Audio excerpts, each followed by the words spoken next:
We'll guide you through how to get and use BlueStacks on a Mac. If you find this guide useful, then please consider subscribing and liking the video.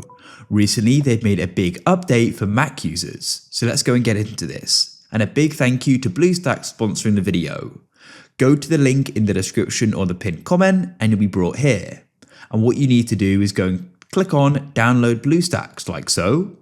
It'll then go and start downloading and you can go and wait. When it's finished downloading, open up your Finder and you can come to downloads and go and find it. Then what you need to do is go and double click on it like so. Go and drag BlueStacks into the applications folder like so.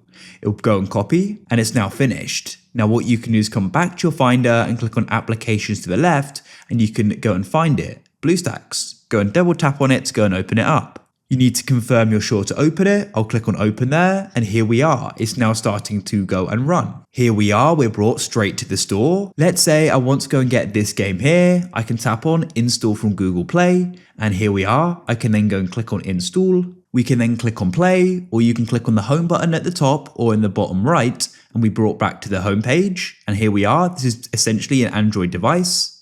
And you've also can go and access the settings in the bottom right and a back button. And in the top right, you can go and make it full screen. You can go and adjust the volume. You can see the game controls, install an APK, and also go and rotate it as well. But that's it. It's super simple to use and you've now got it.